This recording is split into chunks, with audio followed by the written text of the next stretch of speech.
A paz, igreja! A paz do Senhor, meus irmãos, tudo bem com você?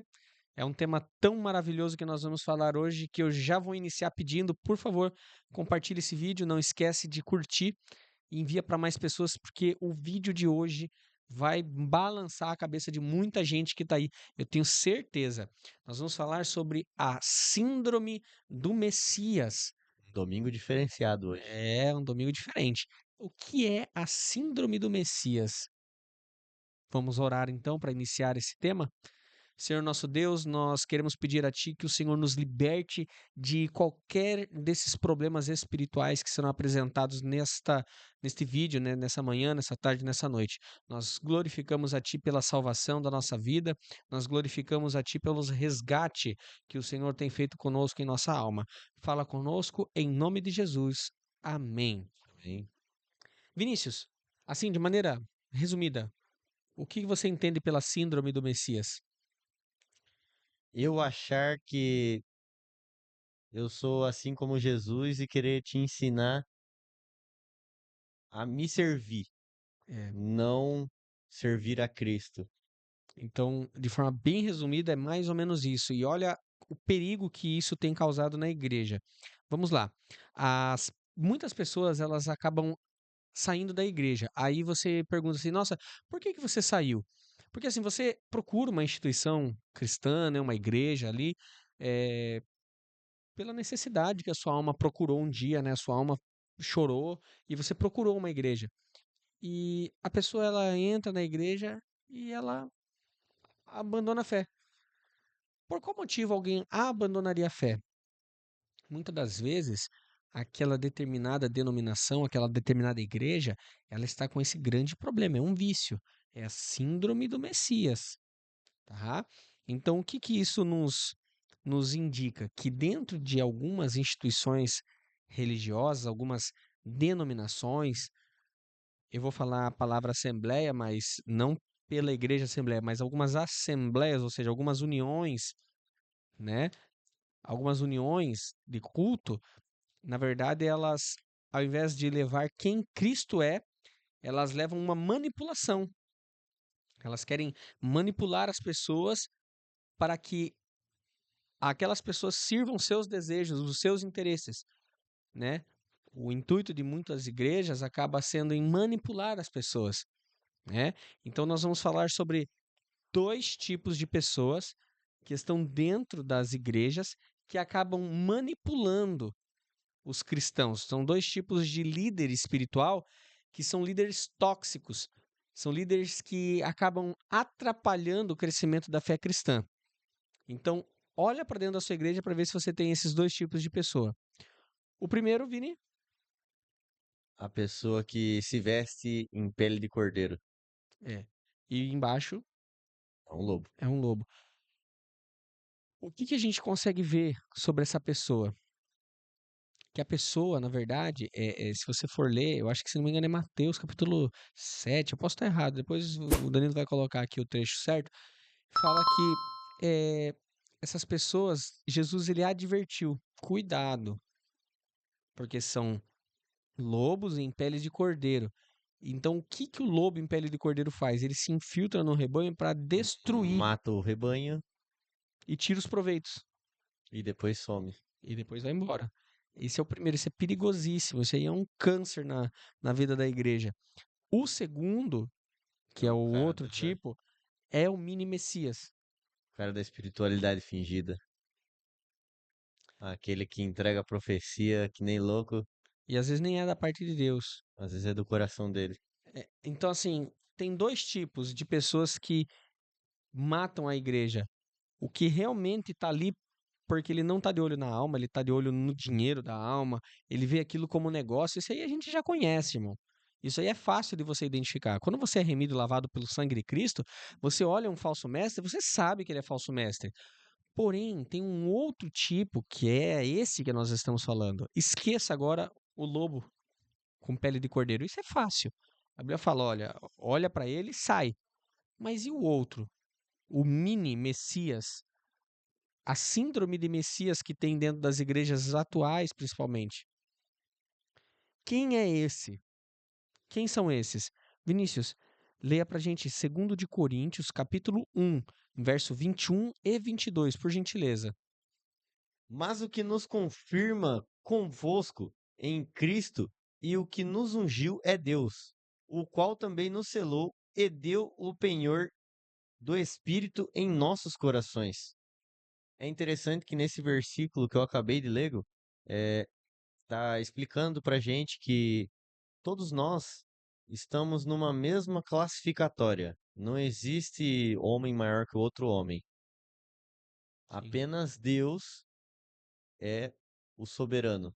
sim, Então, eu não posso ser um líder, né? Vamos supor ser um pastor ou um missionário que está discipulando ali um membro da igreja e querer mandar nele como se ele fosse a minha propriedade. isso, Na verdade, ele é propriedade de Deus, de Cristo. de Cristo. Então, ele morreu na cruz por nós. É, Não fui eu que morri na cruz isso. para discipular. É, aí você discipula apenas como alguém que tem uma experiência maior, mas pela mesma, E m- pela misericórdia de Deus também. pela misericórdia de Deus, e está no mesmo pé, porque aqui essa síndrome do Messias são pessoas que se acham mais dignas Do do que o reino próprio Messias. de Deus, né? E que humilham às vezes o membro lá que não tem aquele conhecimento, ou aquele membro que ainda está engatinhando na fé, ele vai fazer a subserviência que fala, né? Ele vai colocar ali um peso nele para que ele sirva ele E pelo que ele se medo. sinta obrigado a servir. É, pelo medo. Ele esse mini Messias é como se ele, tipo, colocasse que depois de Cristo aqui é eu. Né? Tem Cristo e tem eu aqui, Ó, você me segue. se E você se não você fizer sair da minha isso, igreja aqui, você está em pecado. E se você sair da minha rede aqui, você está errado. se É você a não fizer subserviência. isso, você tá errado. É. Sendo que todo mundo está no mesmo pé de igualdade. Aí tem um outro ponto que a gente precisa ler, Vini, porque é, é nítido que hoje existem muitos mini messias dentro da igreja. E olha esse texto que está em João, capítulo 11, verso 16. Olha que coisa maravilhosa é essa palavra. João 11, 16, Vinícius. Desculpa, Vini. Eu falei errado. É João 21, 16. Leia pra gente, por favor. Tornou a dizer-lhe pela segunda vez: Simão, filho de Jonas, ama-me? Disse-lhe: Sim, Senhor, tu sabes o quanto te amo. Disse-lhe: Apacenta as minhas ovelhas. Aí a gente vê, né, que Jesus ele deixou claro aqui, ó, a questão da propriedade. Olha só o Apacenta papel. as minhas ovelhas. As minhas ovelhas. Então, assim, olha, o discipulador, ele tem um papel enviado por Cristo, né? Foi Cristo que chamou realmente homens para nos discipular. Aqui ninguém está tendo demérito em relação a pastor, a instituição como igreja, pelo contrário. Aqui nitidamente nós vemos que Cristo chamou Pedro para uma grande missão. Se tu me amas, apacenta, ou seja, tem que amar Cristo para servir a ele apacentando ovelhas, ou seja, cuidando de almas. Para você ser um pastor, para você ser alguém que discipula, você realmente tem que amar a Cristo. Só que de quem que é a ovelha? De Cristo. E o que o mini Messias faz? Ele acha que a ovelha é dele. Exatamente. E aí o que acontece? Por ele achar que é dele, se a ovelha sair, o que ele faz? Ele às vezes até amaldiçoa. Tá falando que ele tá errado, que ele não vai pra frente, Eu já que vi, Deus vai dar regressão no caminho dele. eu já vi a ovelha querer sair de um ministério, ou seja, eu tô falando de ovelha, eu tô falando agora de pessoas. Uma pessoa querer sair de um ministério e aquele ministério dizer: se você sair, você não vai ser abençoado, você não tá em bênção, você tá em maldição. Gente, que isso? Então, isso aí é a subserviência que a gente fala. É a pessoa querer colocar a pessoa como fosse uma mão em cima dele e falar assim: se eu tirar a mão em cima da sua cabeça, você vai pro inferno. Que isso, gente? Quem decide se a pessoa vai ou não pro inferno não é o seu pastor. Então, assim, é propriedade. De quem é a propriedade? A propriedade é de Deus. Foi Cristo que derramou seu sangue, não foi o discipulador, foi Cristo. A primeira questão que nós vamos destacar aqui, então, sobre esses mini-messias, que às vezes são pessoas bem intencionadas, mas a sua religiosidade é tão grande e ele só sabe fazer aquilo de forma tão cruel que ele não percebe que ele, na verdade, está matando a fé dos outros. E na cabeça dele, ele está levando para o céu, mas ele está matando. Tá Esse espremendo. é um alerta para você que às vezes está querendo servir a Cristo por amor, às vezes, mas está pressionando a igreja. A primeira coisa que você tem que abrir na sua mente, a sua obsessão. A sua obsessão por querer salvar a vida do outro. Você não tem que ser obcecado nisso. A salvação é um mistério entre o homem e Deus. Você não tem que ser obcecado. Entre a Não, carne e espírito. o fulano de tal ali, ele foi jogar um futebol. Meu Deus do céu, Vai pro vai pro inferno. inferno. Que isso? Fulano de tal tá assistindo um filme. Que isso? A salvação, ela é individual.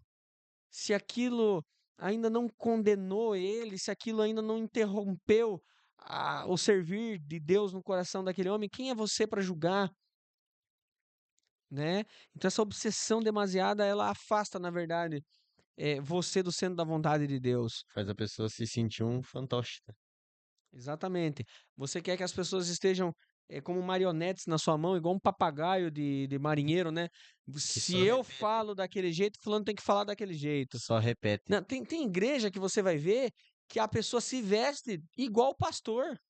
Ele é Quer todo falar até mundo. a mesma labassúria como diz o outro. Ele tem que falar do mesmo jeito, ele tem que vestir do mesmo jeito, ele tem que comer do mesmo jeito, tem que se comportar. E se ele não se comporta daquela maneira, toda Tá errado. quadradinha, o que que acontece? Ele não evolui lá dentro, ele não cresce o ministério, sendo que Cristo, eu já falei isso aqui há muitos vídeos atrás. Se você tem um desejo muito grande, sempre amou, foi apaixonado, por exemplo, por andar de moto, Deus nunca vai tirar aquilo de você, Deus não vai te capar do que realmente tem dentro de você. Às vezes, dentro lá de um clube de moto, que você vai estar lá, Deus vai te usar lá. Se você tem um desejo muito grande no seu coração de continuar fazendo uma atividade física, um futebol, uma atividade, se você estiver realmente, sabe, no centro da vontade de Deus, Deus pode te usar lá.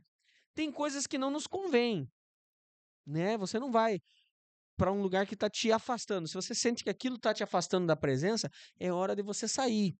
Mas se aquilo você sente que não te afasta, Deus não vai te capar, Deus não quer te colocar numa caixinha e falar, é aqui que você tem que me Não, é servir. só aqui só. Levando pra esse lado aqui que você tava falando de se vestir até da mesma forma que o pastor, falar da mesma forma. Na Bíblia tem escrito também que Jesus disse: "Sede meus imitadores". É isso mesmo. É verdade, é um texto muito bom. A gente tem que imitar a Cristo, imitar a Jesus, imitar a Deus, E não a pessoa que está sendo seu discípulo, seu seu discipulador, discipulador, aliás. e se for para seguir mesmo até vestimenta, tudo, a gente tinha que andar de túnica aí, Sim, vestido. colocação. Então, assim, Pega uma cortina e amarra no meio da cabeça, faz um furo no meio. mas é bem por aí. Meus irmãos, a obsessão. Vamos lá. Quem é, então, sendo que é tudo isso, quem é o autor da mudança? Quem realmente faz a pessoa mudar seus hábitos, seus costumes? Quem realmente muda? Nós mudamos através de Cristo. Nós mudamos através de Cristo, não é pelo discipulador. Então, se alguém vai mudar, você que é discipulador, se alguém vai mudar o jeito de andar, o jeito de falar, o jeito de vestir, se alguém vai deixar de frequentar o seu clube, a sua moto, o seu futebol, seu, enfim, seu videogame, Seja qual for. seja o que for que a pessoa esteja amarrada com as coisas do mundo, você não precisa forçar isso. Sabe por quê? Porque tem pessoas que elas só vão continuar servindo daquela maneira enquanto o discipulador fica ali, ó, na pressão. Você tem que fazer isso, tem que fazer aquilo. A partir do momento que o discipulador muda de igreja ou morre, a pessoa volta ao que era. Ela não foi transformada de forma genuína. A salvação não aconteceu de forma genuína na vida dela. Se aquela igreja deixar de cobrar, sabe o que acontece? Ele O cara volta, sai, ele sai, vai parar de ir pra igreja. ele para. Então, assim, o que nós E temos vai que voltar entender? pro velho homem, né? Volta pro Esse velho que é o homem. pior. Porque aí Justamente. ele vai saber do que é errado e do que é certo, né? E aí ele vai E, menosprezar o que é certo.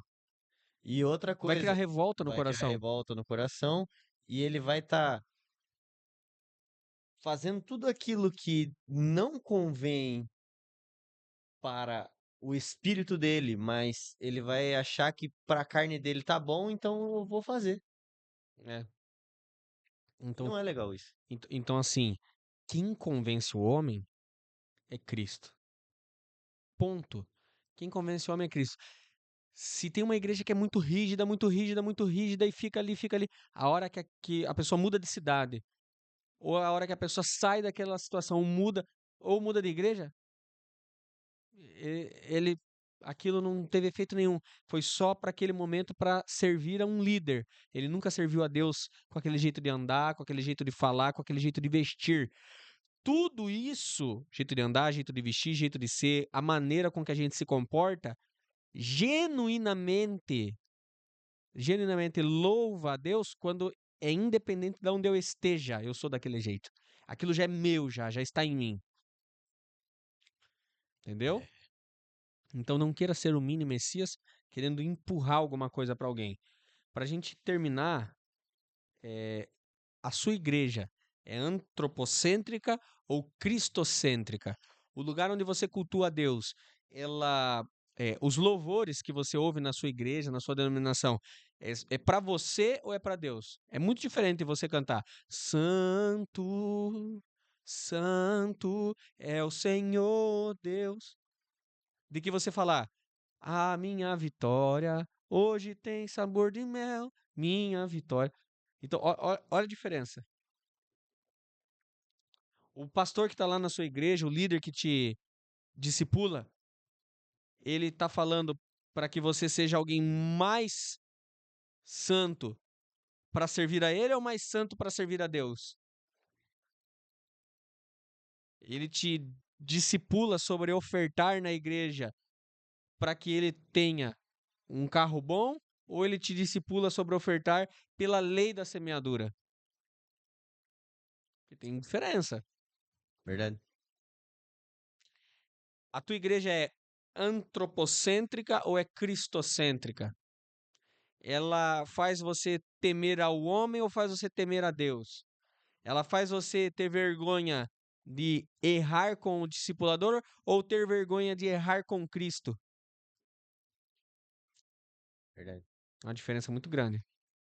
Então, Lembrando é que isso. a vergonha com Cristo, lembre-se disso, a vergonha com Cristo, ela sempre vai fazer com que você pare de querer orar, pare de querer jejuar, pare de querer aprender sobre a Bíblia. É, A vergonha, quando você está com vergonha do Espírito Santo, você vai acabar deixando essas coisas de lado. Quando você tem medo da pessoa, a pessoa não vai saber o que você fez para chegar até ali. Agora, Cristo sabe de tudo. e esse ponto que você falou é um ponto importante. É, por isso que tem muita gente que vive uma vida secreta e tanto faz, ele não se envergonha, ele não sente o peso de errar contra Deus, né? É. E aí é o grande perigo de você estar perdendo seu tempo dentro de uma instituição que não está, de fato, te libertando do velho homem para você ir para o céu. Então, o chamado para você, aonde você está, é um lugar onde te liberta de quem você é, para você ser melhor, ou é um lugar que você só está ali Rodando no mesmo perdendo lugar. tempo? Então, assim, para a gente finalizar, a sua vida está no controle de quem? E a gente já está encerrando. A sua vida está no controle de quem?